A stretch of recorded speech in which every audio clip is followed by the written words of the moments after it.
bahaye ikaze inshuti bavandimwe, inshuti za Yezu Arakiza official. Ntangiye mbasuhuza aho muherereye hose mu mpande enye z'igihugu, amajyepfo, uburengerazuba, uburasirazuba, amajyaruguru ndetse n'abarimo hagati mu gihugu mu mujyi wa Kigali, n'abandi kandi mutwumva muri diaspora hanze y'u Rwanda, turabasuhuje. None tugiye gukomeza n'ibiganiro byacu mu kwiga Catéchisme de l'Église. Hanyuma turi kumwe n'umutumirwa wacu nk'ibisanzwe, wemeye kudusomera icyo gitabo cyose akakiturangiriza ndetse akanagidusobanurira kugira ngo dusobanukirwe ibyo tutari tuzi. Padiri Tuyishimire, Padiri ukomere. Yego dukomerane. Amakuru y'iminsi ko tutari duherukanye. Amakuru ni meza. Kavura nawe muri kukabona? Gahagije. Okay. Ngira ngo wakomeza dusabira umugisha no kugira ngo ibyo twigisha bigere ku bantu kandi babikunde, hanyuma ukanadukomereza n'ikiganiro. Yego urakoze cyane. Twiragize Nyagasani tubone gukomeza n'ikiganiro. Ku izina ry'Imana Data na Mwana na Roho Mutagatifu. Amen. Amina. Ngwino Roho Mutagatifu, sanganya imitima y'abakwemera bagukunda, wohereze Roho wawe byose bibe bishya, isi izabone guhinduka. Dusabe noneho mwishije bakwemera Roho Mutagatifu, turagusaba kubwirizwa nawe, gukunda ibitunganye no kunogerwa nawe iteka, ku bwa Yezu Kristo umwami wacu. Amina. Ku izina ry'Imana Data na Mwana na Roho Mutagatifu. Amina. Duherukana tuvuga ku ijambo ry'Imana, tureba inzira byanyuzemo ngo ritugereho. Uyu munsi rero nifuje ko ducukumbura tukareba inzira byanyuze kugira ngo tubone ijambo ry'Imana uko riri ubu ngubu. Niba ngombwa turebe n'impamvu Bibiliya y'Abaporoso itandukanye n'iy'Abakatolike. Turareba inzira byagiye binyuramo. Ariko buriya Padiri utarakomeza, yego, Bibiliya y'Abadive ni kimwe n'iy'Abaporoso cyangwa Abapene, Bibiliya Abaprotestant, abatari Abakatolike bose bakoresha Bibiliya yera. Kimwe n'Abayehova? Oya, Abayehova twarayibonye bafite ubuhinduzi bw'isi nshya. Niko iyabiteye? Niko yitwa. Okay. Dufite Bibiliya ntagatifu, tukagira Bibiliya ijambo ry'Imana duhuriraho n'Abaporoso, tukagira none hakaba na Bibiliya yera y'Abaporoso bonyine. Ubwo abantu mudukurikiye ikiganiro cyabanje n'ibyo twavuzeho, adusobanurira izo Bibiliya zose, aranazitwereka ku mashusho, ndetse ubwo ni wasubira inyuma ukajya gukurikira ibyabanje kugira ngo ukore iki kiganiro wamenye neza. Uyu munsi rero ndagira ngo duhere ku iyemezwa ry'urutonde rw'ibitabo bitagatifu. Urutonde rwemewe rw'ibitabo bitagatifu ni ibitabo byatoranyijwe na Kiliziya ku buryo budasubirwaho kugira ngo bishingirweho ukwemera n'ubuzima bw'umuryango w'Imana. Iyemezwa ry'ibyo bitabo rigamije kubika neza iby'Imana yaduhishuriye, kubirinda ibyabimunga no kubigenderaho mu kwemera no mu mibereho ya buri munsi. Nicyo cyatumye habaho kwemezwa ibyo bitabo kugira ngo birindirwe ubusugire kandi bifashe abantu mu kwemera kwa buri munsi no mu buzima bwa Gikristo. Hanyuma se Padiri, aho ngaho ubushize watubwiye ko ibitabo byemerejwe rimwe ku Baporoso n'Abakatolika, siko bambwira? Oya. Nawe no gusubira inyuma kongera kubireba. Abakatolika bemeje ibitabo mbere. Abakatolike bo niyo Kiliziya yari iriho. Yego. Niyo Kiliziya yari iriho, niyo yagennye iki gitabo cyahumetswe n'Imana, nibyo tugiye guhita tureba. Iki nticyahumetswe n'Imana uko bigaragara.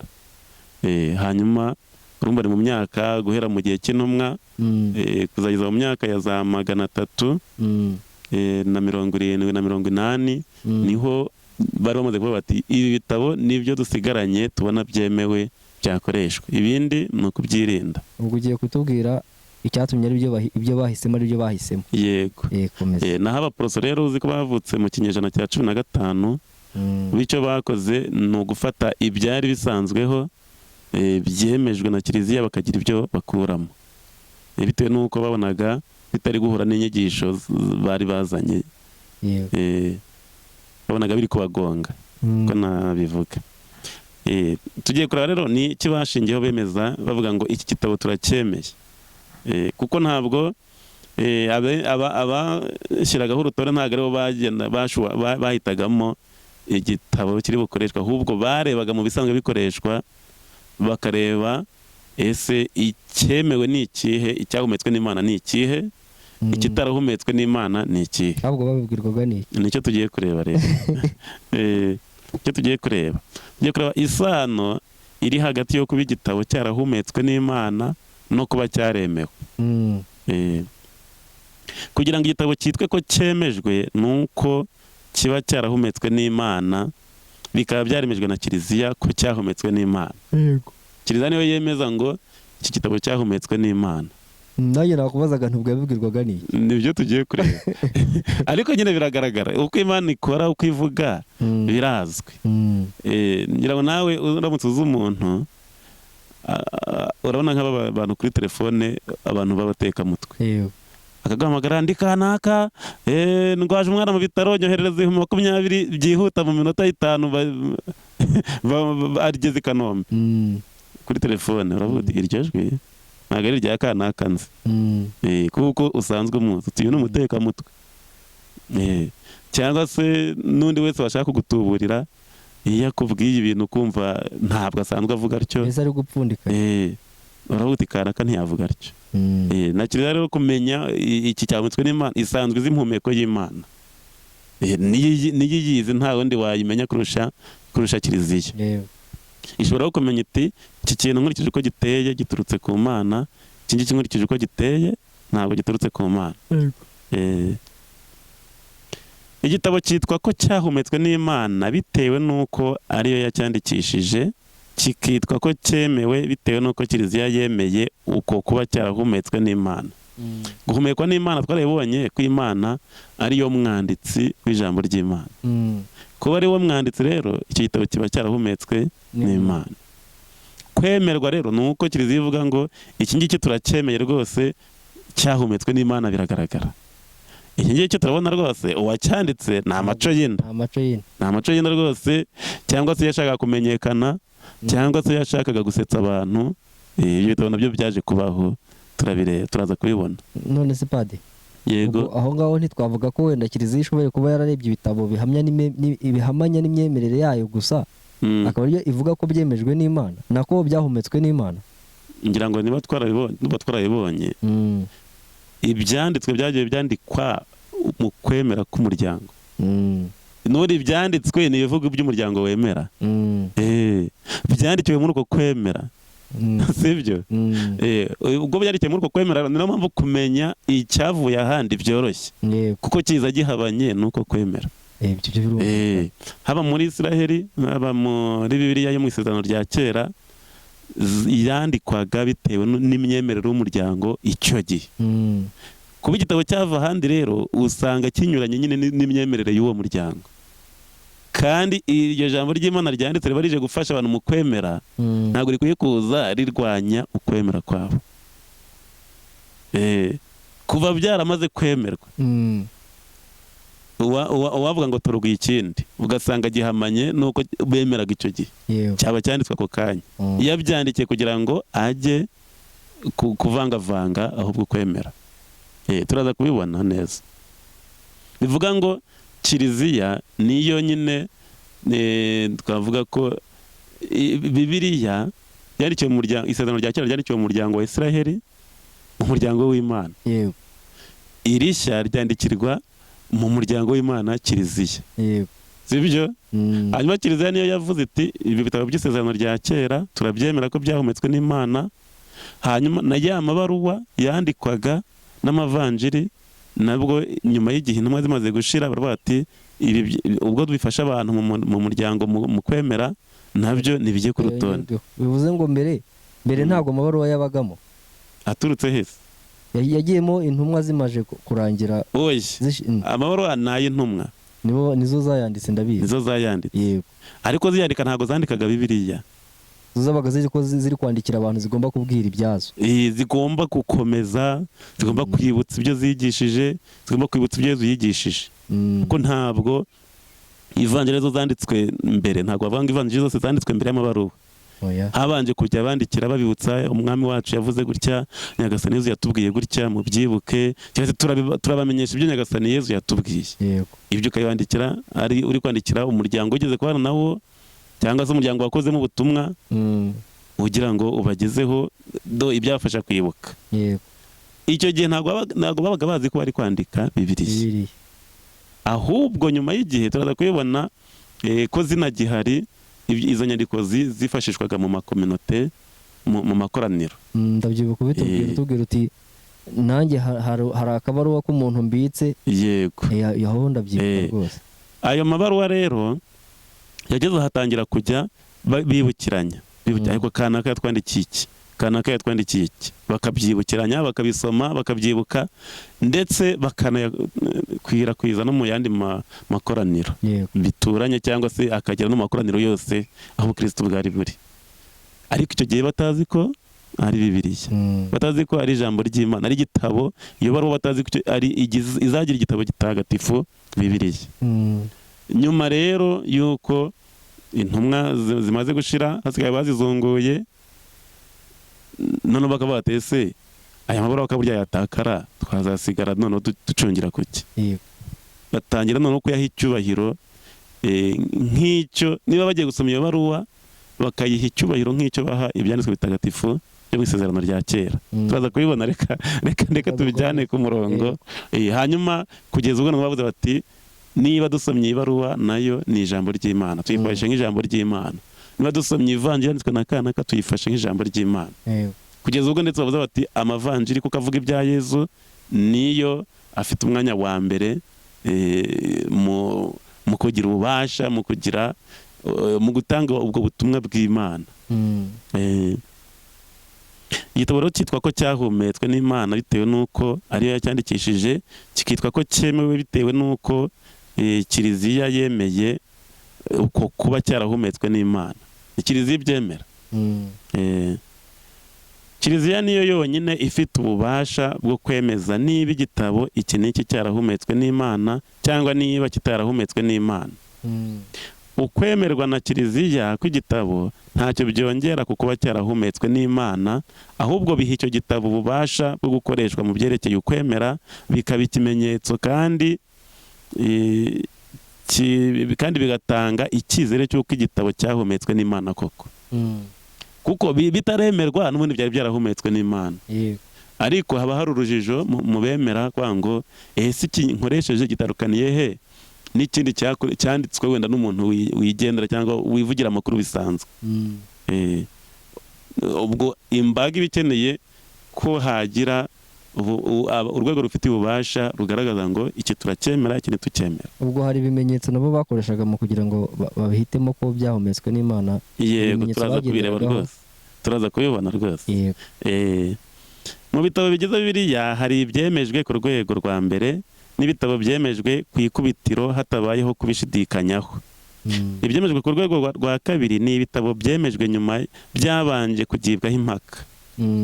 Ibyo mu Isezerano rya Kera ni ibi: igitabo cya Tobi, igitabo cya Yudita, igitabo cy'ubuhanga, igitabo cya mwene Siraki, igitabo cya Baruki, igitabo cya mbere n'icya kabiri by'Amakabe, ni icya Esiteri n'icya Daniyeli umutwe wa gatatu umurongo wa 24 kugeza kwa 90, aho tubona indirimbo y'abasore Shadrach, Meshach na Abednego bari mu itanura, ndetse n'umutwe wa 13 aho Daniyeli akemura urubanza rwa Suzana, n'umutwe wa 14 aho Daniyeli n'abaherezabitambo, aho batubwira Daniyeli n'abaherezabitambo ba Abeli. Naho mu Isezerano rishya ni ibaruwa yandikiwe Abahebureyi, iya Yakobo, ibaruwa ya kabiri ya Petero, ibaruwa ya kabiri n'iya gatatu ya Yohani, iya Yuda n'igitabo cy'ibyahishuwe. Ibyo byabanje mu kwemeza ibitabo.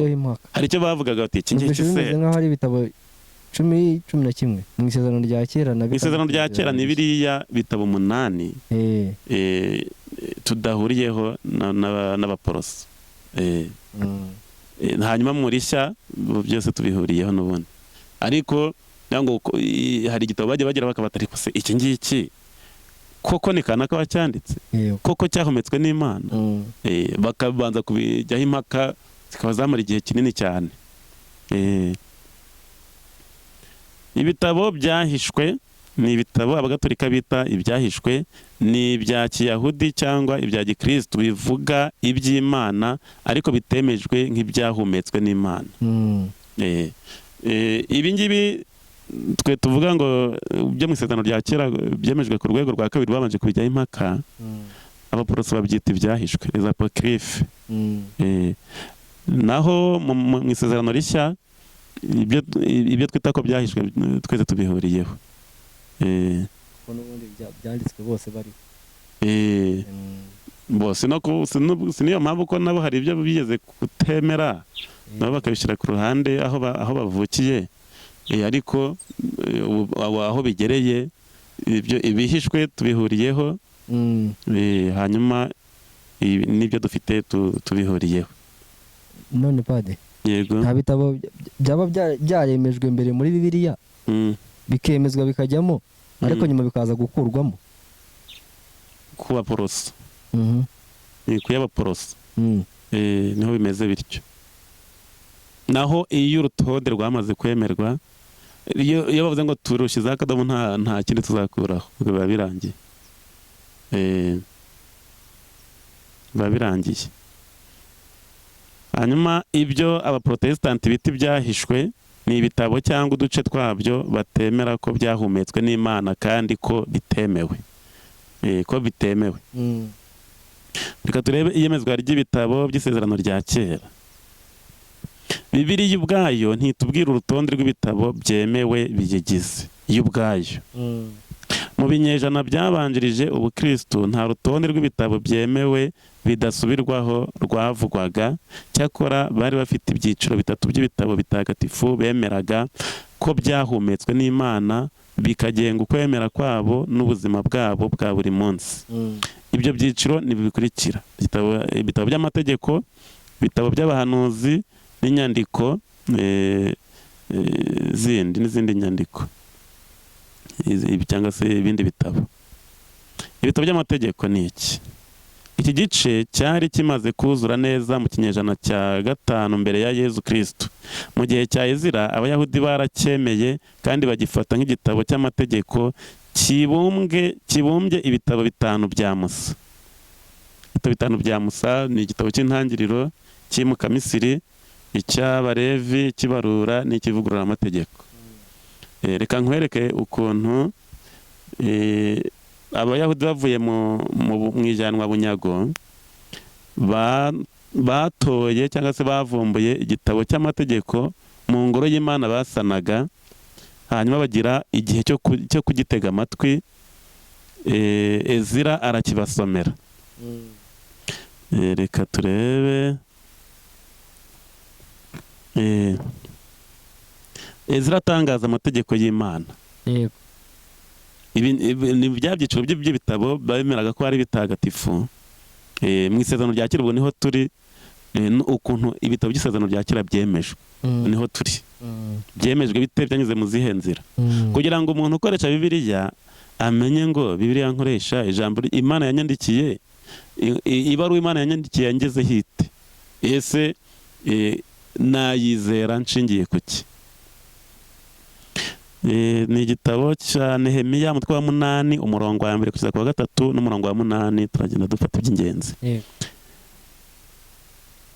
Mu mboneko z'ukwezi kwa 7 Abayisiraheli bose baraza baturutse mu migi batuyemo, maze imbaga yongera gukoranira ku kibuga cy'imbere y'irembo ry'amazi, bose bashyize hamwe. Nuko babwira Ezira umwanditsi ngo azane igitabo cy'amategeko ya Musa Uhoraho yari yarahaye Isiraheli. Ezira umuherezabitambo azana igitabo cy'amategeko imbere y'ikoraniro ryose. Kuri uwo munsi wa mbere w'ukwezi kwa 7 hari hateraniye abagabo n'abagore, mbese n'abandi bose baciye akenge. Nuko kuva mu museke kugeza ku manywa y'ihangu Ezira asomera icyo gitabo aho ku karubanda imbere y'irembo ry'amazi hateraniye abagabo abagore mbese n'abandi bose baciye akenge. Imbaga yose yari yitonze bateze amatwi igitabo cy'amategeko. Tugafata umurongo wa 8. Ibyo Ezira yamaraga gusoma mu gitabo cy'amategeko y'Imana yabihinduraga mu rurimi rwa bose kandi akabibasobanurira maze bakabyumva. Nafashe iby'ingenzi. Ntabwo batubwiye ukuntu bari aha Ezira yari ahagaze hari hameze igihe hejuru. Ntabwo batubwiye ukuntu yasomaga bagasubiza. Hanyuma impamvu nashyizemo n'aka gace kuko ibyo yasomaga bihinduraga ni ukugira ngo twibuke ko ibitabo by'amategeko byari byanditswe mu Gihebureyi. Baramaze igihe barajyanywe bunyago i Babiloni, aho bavugaga Icyaramu. Benshi rero bari baribagiwe ururimi rwabo kavukire. Igihebureyi bari barakibagiwe. Burya yasoma mu Gihebureyi batashoboraga kubyumva, akabihindura mu Cyaramu, akabasobanurira mu Cyaramu. Yego. Urumva rero iki gitabo cy'amategeko kirimo 5 bya Musa, icy'intangiriro, Iy'Umukamisiri, Abalevi, Ibarura n'Ivugurura amategeko. Ibi ni ibitabo 5 batigeraga bashidikanyaho ko bati ibi ni iby'amategeko ya Musa. Bavuze ngo ngaya amategeko n'abahanuzi. Bavuze ibitabo by'amategeko n'iby'abahanuzi byose. Ubu iki ni icyiciro cya mbere. Icyiciro cya kabiri ni ibitabo n'abahanuzi. Abahanuzi bari mu byiciro 3. Hari abahanuzi ba mbere. Abahanuzi ba mbere ni abari mu bitabo by'amateka, mu gitabo cya Yozuwe, mu cy'abacamanza, mu cya Samweli no mu cy'abami. Mfashe mu rugero bagenda babavuga, buri wese bamuvuga. Twavuga nk'umuhanuzi Eliya, umuhanuzi Elisha, Dawudi, Natani.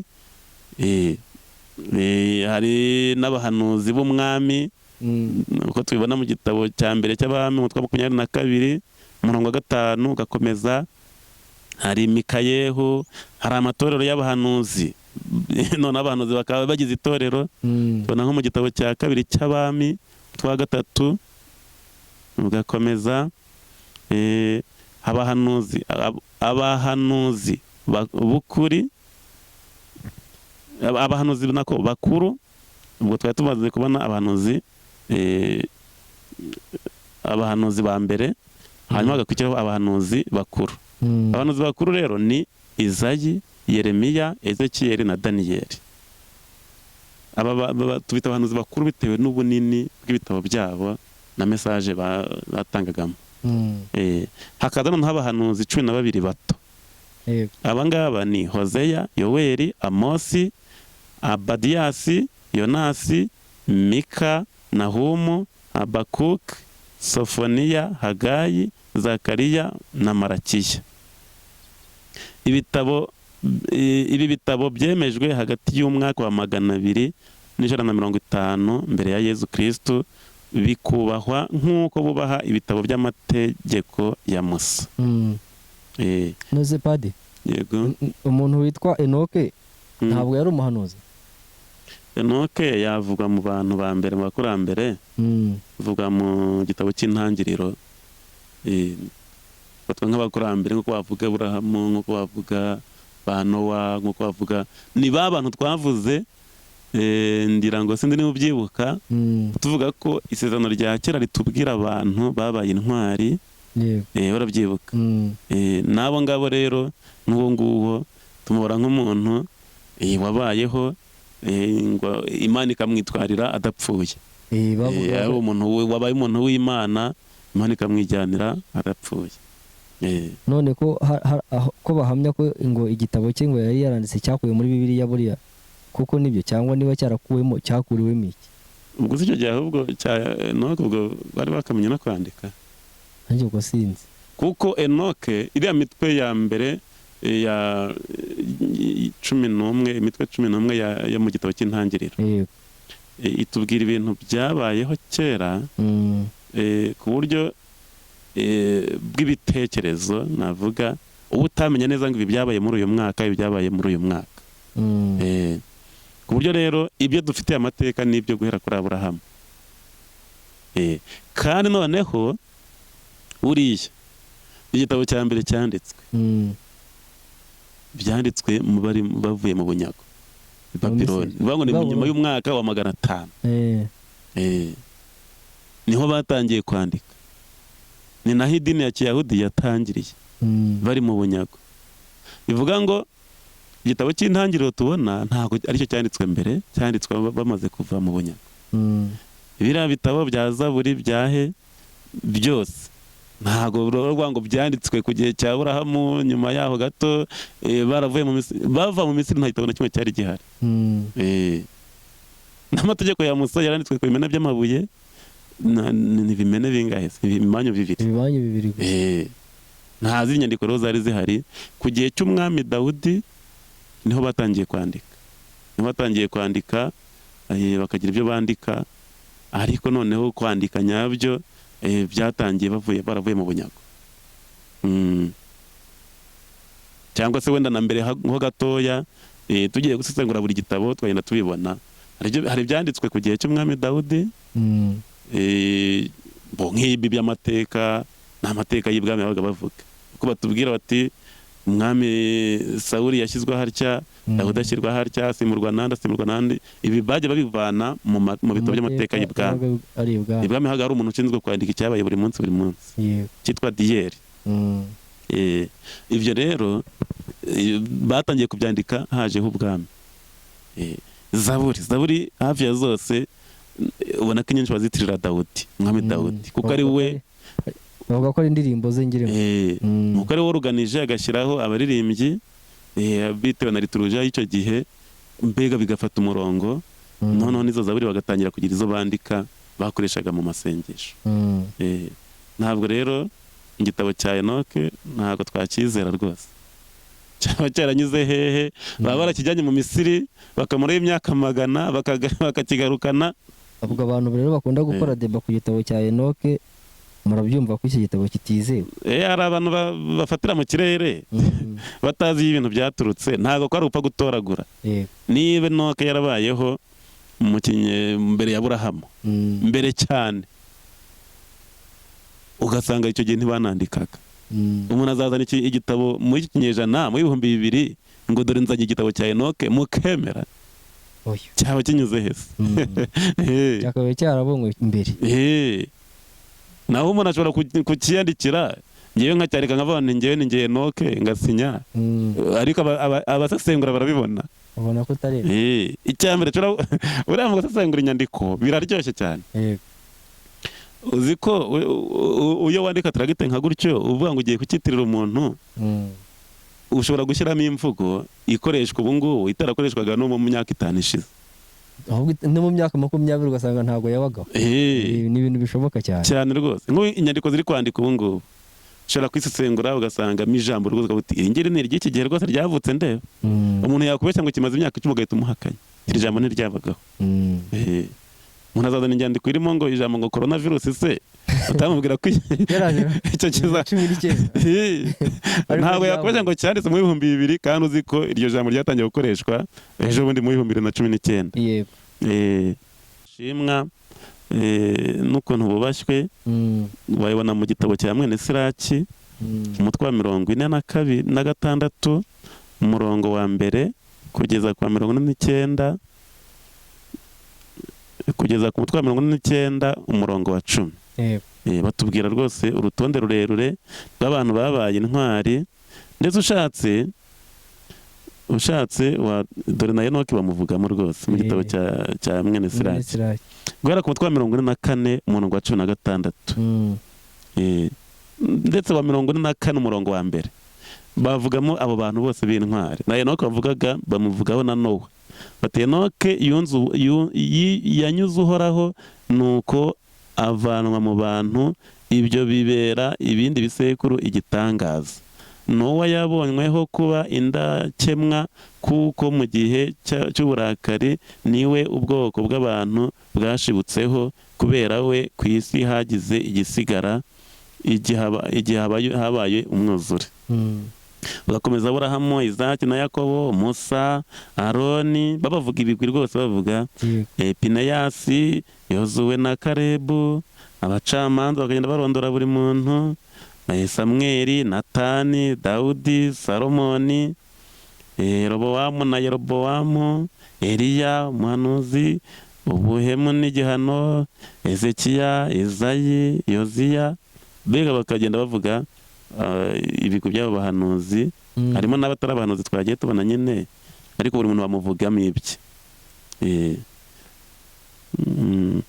Urumva ibyo bitabo biri mu byiciro. Tumaze kubona iby'amategeko ya Musa, tubona abahanuzi, habaho n'izindi nyandiko rero byitwa izindi nyandiko. Byari ibitabo biri mu itsinda rimwe na Zaburi, byari bigize Zaburi niyo yari biyoboye, kuko ari icyo gitabo cyari kinini muri byo. Bitanu muri byo byakundaga gusomwa muri liturujia y'iminsi mikuru ikomeye. Harimo amateka, igitabo cy'amateka, igitabo cya Ruta, amaganya, icya mwene Siraki n'icya Esiteri. Byakundaga gusomwa. Igitabo cya Ruta, Rusi, bamwita Rusi mu Baporoso. Wowe nabonye ukoresha imvugo z'Abaporoso cyane. Igitabo cya Rusi. Rusi mu Bibiliya ntagatifu yitwa Ruta. Ubwo nuko warahinduye mu Kinyarwanda ariko. Kuko nko mu Cyongereza n'ubundi ni Rusi. Ariko ntabwo biba byara, ugiye ku muzi w'umuco bivugwamo, usanga byegereye icyo Kinyarwanda. Hanyuma nubwo ibyo bitabo byari muri ayo matsinda, nta mwanzuro wariho uhamye ugaragaza urutonde rwemewe. Ayo matsinda tumaze kuvuga y'ibitabo nayafatwaga gutyo n'abafarizayi. Abasaduseyi bo bemeraga ibitabo by'amategeko byonyine. Abasaduseyi ngira ngo murabazi mu rubanza rwa Paulo cyane cyane, mu kwinja Yezu bamubaza bamutega wa mutego, urabyibuka, bamubaza ngo abasaduseyi ntabwo bemeraga izuka, ntabwo bemeraga izuka ry'abapfuye. Bakabaza bati ko habayeho umuntu agatunga umugore agapfa batabyaranye, uwo mugore agashakwa na murumuna we, murumuna we agapfa batabyaranye, hagakurikiraho undi murumuna we, gutyo bakamutungira abavandimwe 7 bose bagapfa batabyaranye. Bati ku munsi w'izuka uwo mugore azaba uwande. Bakibaza Yezu bati turamuhamije noneho. Ndikumva avuga iby'izuka. Ariko abasaduseyi nibo bonyine batemeraga izuka ry'abapfuye, n'abandi bayahudi barabyemeraga.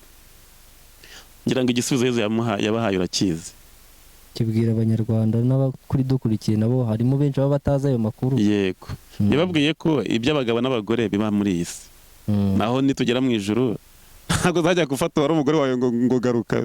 Bizaba byararangiye, tuzaba turangamiye Imana twese itubereye byose. Icyo gisubizo abantu bacyumve neza, abantu bacyumva neza ni abantu abayisilamu. Bavuga ko muri Alikaba ahubwo ntabwo bacyumva na gato.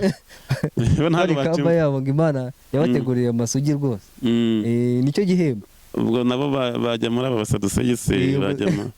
Ndumva ariho nababarira. Oya, ntabwo bajyamo kuko abayisilamu numva bo bemera izuka. Nubwo bataryemera nk'uko Imana yabiduhishuriye. Ahubwo twababwira tuti iby'Imana tweretse noneho ahubwo birenze kuri ibyo ngibyo mwari musanganywe, nuko nyuma y'ubu buzima abazabana n'Imana ntabwo bazaba bakeneye abagabo n'abagore. Ndetse niba utari unabizi, ni icy'ubuzima bw'abihaye Imana bushushanya. Ni ikimenyetso cy'uko mu ijuru tuzabaho tudakeneye abagabo n'abagore. Imana iduhagije y'ubwayo, ntabwo tuzaba dukenera serivisi kuri mugenzi wacu. Twese tuzaba tureba Imana itubereye byose. Tuba tumeze nk'abamarayika. Niko Yezu yadushubije. Kandi n'aba Bayisiraheli niko babyemeraga, ababemeraga izuka nabo barabyemeraga. Nuko rero abasaduseyi bo bemeraga ibitabo 5 by'amategeko ya Musa gusa, nta gitabo cy'abahanuzi bemeraga, nta bindi bitabo bandi bemeraga.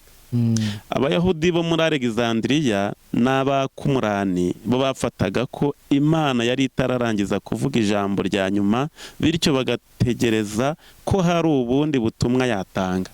Bari open, bavuga bati Imana se iracyatubwira, turacyategereje n'ibindi yabivuga. Ni nayo mpamvu aba bayahudi bo muri Alexandria bo ibitabo byanditswe mu kigereki babyubahaga cyane, bakavuga bati iri naryo ni ijambo ry'Imana. Mu gihe abandi bo bavuga bati ibiri mu kigereki ntabwo Imana yavuga mu kigereki, Imana ni iyacu.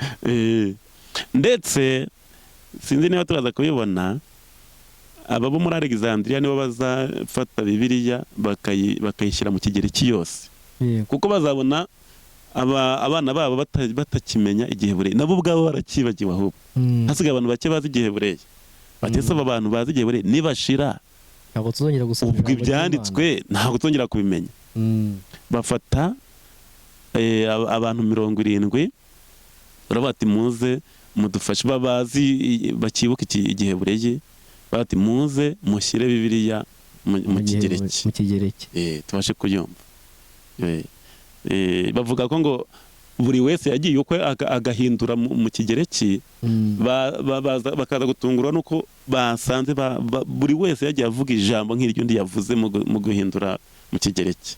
Ubwo se naho hazamukiye conspiracy zivuga ko ngo abantu banditse Bibiliya ngo bayandikiye mu byumba bitandukanye, ngo hanyuma basanga bahuje.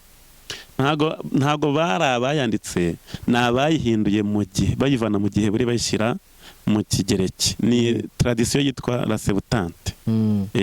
Ni ubuhinduzi bwo kuyikura mu rurimi rw'igiheburayi cyari kimaze gusa n'igishira, gisigaranywe na bake, bayizana mu kigereki abantu bashobora kumva. Koko byabayeho, ariko byarabaye rwose, bakoze buri wese ari mu cyumba cye n'undi mu cyumba.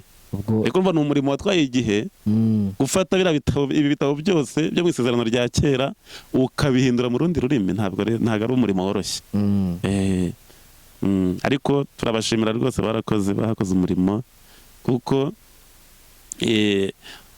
tuzashiduka abakristo igihe cy'abakristo nikigera, tuzasanga aba bayahudi bo muri Alexandria aribo babitse biriya bitabo, ibi byari byanditswe mu kigereki cyane. Yego.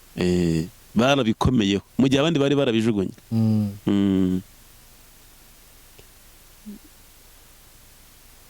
Rero bo bemeraga ko Imana ikivuga, bagitegereje ijambo ryayo, bagitegereje message yindi yabaha, bagitegereje ubutumwa yabaha.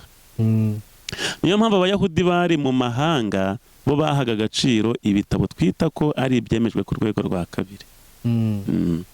Aba bayahudi bari mu mahanga, ndagira ngo nkubwire ukuntu imyumvire yabo yari itandukanye gato n'iy'abari mu gihugu, abari barasigaye mu gihugu. Wayibonera no mu rubanza rwa Pawulo. Yego. Pawulo mutagatifu yavugagaga ibyo yabonye, uburyo yabonekewe na Yezu, akavuga ku buryo yavuye mu bafarizayo akaba umukristo. Abayahudi kavukire baruhata akwiye gupfa. Ariko yaragiye kuburanira i Roma, yagezeyo abayahudi bo mu mahanga, arabakusanya, ababwira uko byamugendekeye, baravuga ati turabona barakurenganya rwose. Kuko urumva bo bari bategereje ko Imana yabaha ubundi butumwa, bakavuga ati yewe none kandi icyo twari dutegereje ni iki ngiki, ahubwo turaguhora. Rwose baramuhumuriza ati humura rwose.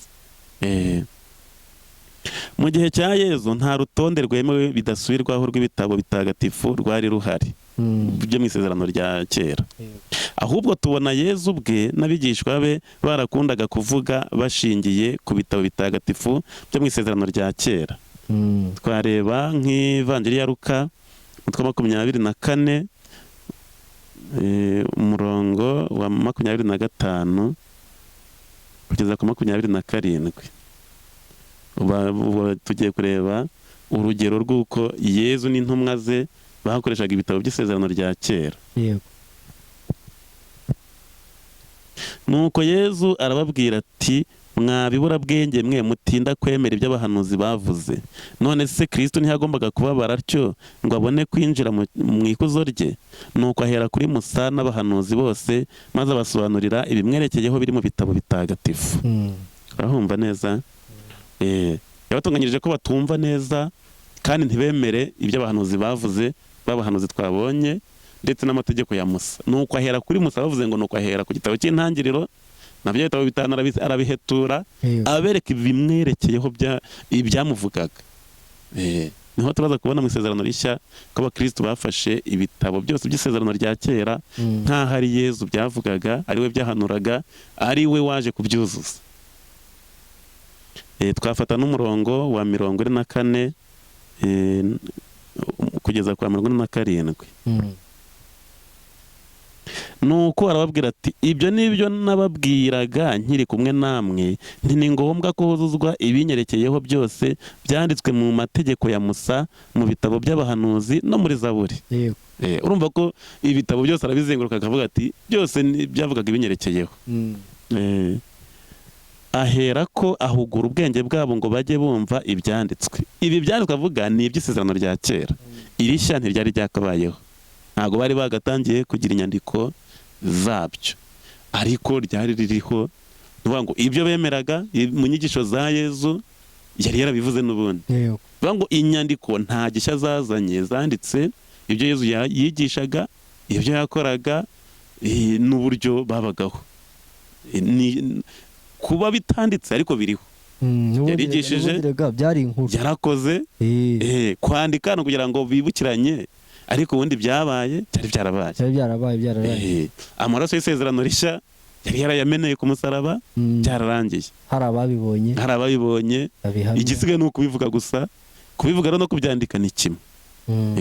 Gusa bakavuga ati ubwo tubivuga bishobora gutakara, reka tubyandike tutazabyibagirwa, tujye duhora tubisoma. Ariko nta muntu wari buze ngo yandike nitugera ku mavanjiri ataremewe na Kiliziya uze kubyumva. Ntabwo umuntu yaza ngo yandike ngo Yezu yafataga utwana akaduhindura ingurube, ngo abari bahari babyemere. Aravuga ati ahangaha arabeshya, bakakijugu gikita bati iki kirabeshya. Ngo ndaze avuge ngo hari ibyakabyaga rwose mu buryo bukabije, ku buryo bene ibyo ngibyo bivuga ibinyuranye n'ukwemera bari barabayemo barabijugunyaga. Hanyuma maze arababwira ati handitswe ko Kristo agomba kubabara, maze ku munsi wa gatatu akazuka mu bapfuye, kandi ko uhereye i Yerusalemu abantu bo mu mahanga yose bagomba kwigishwa mu izina rye ibyerekeye ukwisubiraho n'ibabarirwa ry'ibyaha. Mbonero no gusubiza abantu bavuga ko inkuru nziza cyangwa se kwemera kwa Gikristo ari ukuzanano, ari ibintu badutsindagiyemo, ari ibintu baduhatiriye, ari ibintu bitari ibyacu.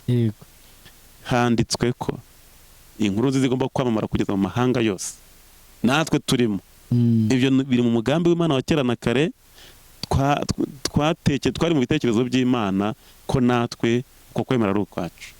Hanyuma kandi ntabwo abangaba tuvuga bakuvukiyemo, nabo ubwabo Imana yagombaga kujya ibisa n'ibinginga. Yarabanye nabo kubakura mu bigirwamana. Aho icyo gihe bavuye mu bigirwamana, twebwe tumaze imyaka 100 gusa na 25 tuhavuye, kubera ubuntu bw'Imana, ibyo twise divine pedagogy. Mu mugambi wayo wo kudukiza yateguye w'igihe kirekire, byatugezeho mu myaka 125 ishize.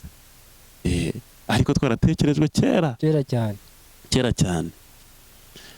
Nyuma y'isenywa rya Yerusalemu yasenywe mu mwaka wa 70 nyuma ya Yezu Kristo, nibwo itsinda ry'impuguke ry'Abayahudi ryahuriye i Chamuniya muri kilometero 48 mu burengerazuba bwa Yerusalemu, ahagana mu mwaka wa 90. Batangaza ko bemeje ibitabo byari bigize Bibiliya y'Abafarizayi, bakuramo ibyo twita ko byemejwe ku rwego rwa kabiri, ari byo twabivuze Tobi, cyamwe na Siraki, Esiteri, Baruki, Ubuhanga, Daniyeli, imitwe yanditse mu Kigereki, icya mbere n'icya kabiri by'Amakabe na Yudita. Ubwo Abayahudi ubwabo barateranye, baravuze bati Yerusalemu irasenywe, ibintu birivangavanze, hatazagira ibintu bitakara, reka twemeze urutonde rw'ibitabo noneho bigize ijambo ry'Imana. Ubwo ntago baba ngaba ku Bayahudi, ntago twabanga ni isezerano rya kera, bavuga ati reka twemeze ibitabo bigize ijambo ry'Imana, byo tuzadusoma turi mu ikoraniro. Ngira ngo padi, yego, reka dusubikira aha ngaha reka mbanze nsoreza ahangaha nari nshigaje akantu gatoya minota 2 n'ibyo barebeyeho bagendeye kuba inyandiko yanditswe mu Gihebureyi niyo kriteri ya mbere kuba inyandiko iri mu Gihebureyi bakaba bati ikigo kiri mu Gihebureyi cyarahumetswe ikigo kiri mu Kigereki ni ukujugunya ikiri mu Cyaramu ni ukujugunya kuba yaranditswe mbere guhera kuva mu bunyago bw'i Babiloni muri 538 mbere ya Yezu Kristo kuba cyaranditswe mbere yaho ndende byanditswe mu gihe cy'Abamakabe bakajugunya yanditswe mu mwaka wa 300 bakajugunya bati Imana ntiyari kivuga ubwo barebaga kugarura mbere. Twibutse abantu ko ubu buryo babaraga kera babaraga bazi imbere, yego ntabwo babaraga nkuko twe tubara tuzamuka, bo babaraga bamanuka. Yego ubwo niba tuvuze muri 500 ubwo bari kumanuka baza muri 400 200 100 none ingingo ya kabiri kuba igitabo cyarakoreshwaga muri liturujia, kuba basanzwe bakizi ko cyakoreshwaga mu masengesho. Muri icyo gihe Kiliziya yo ntiyarebwaga n'iryo tegeko ryabo mu idini ya Kiyahudi. Abakristo bo bakomeje gukoresha ibyo bitabo byose kuko Abayahudi babikuyemo ntabwo bari Abakristo. Kiliziya yari isanzwe ibikoresha, yakomeje kubikoresha. Ubutaha tuzareba noneho ibitabo byo mu Isezerano Rishya uko byo byemejwe. Byo mu Isezerano rya kera murabibonye ko byemejwe, nicyo bagendeyeho kugira ngo byemezwe. Hanyuma ibi Abayahudi ba kiriya gihe bemeje, Abakristo bagumanye na biriya byari byanditse mu Kigereki, nabo bakomeza kugenda kuko bari basanga nabo babikoresha mu masengesho y'Abakristo. Twasoza rero twongera gushimira Imana yatwihaye mu ijambo ryayo. Mbere yuko dusoza, nshuti bavandimwe rero badukurikiye muri uyu mwanya mukaduha umwanya wanyu ubu uhenze kuri mwebwe, iby'agaciro natwe kubagira kandi turakahora tubafite. Turababwira rero kugira ngo mukore subscribe, musharinga inshuti n'abavandimwe kugira ngo ubutumwa bugere kure, kuko twatumwe n'Imana ntabwo ari ubwacu twebwe twikoresha. Hanyuma ikindi kiyongeraho, mujye mukomeza mudushimire, natwe tuzatubashimira impande zose z'igihugu. Ubutaha tuzakomereza ku kiganiro aho gisoreje uyu munsi, tubagezaho ikindi kizakurikira. Reka Padiri dusoreze aduha umugisha. Ku izina ry'Imana Data na Mwana na Roho Mutagatifu, amen. Nyagasani Imana yacu, turagushimira ko watubwiye ijambo ryawe. Turagushimira ko waritubwiye mu mvugo dushobora kumva, mu mvugo y'abantu. Turagushimira ko ndetse umwana wawe Jambo yigize umuntu akabana natwe, akatwigisha byisumbuye birushijeho, akatwereka urukundo rwawe, akatwereka icyo dushakaho, ndetse by'umwihariko by'agasongero akadupfira ku musaraba, akazuka kugira ngo dukize. None duhe kumumenya, tumuyoboke, twakire ibyiza by'ijuru watugeneye kuva isi ikiremwa, ku bwa Kristo umwami wacu, amina. Nyagasani Yezu nabane namwe, ushobora byose nabaho umugisha, Imana Data na Mwana na Roho Mutagatifu, amina.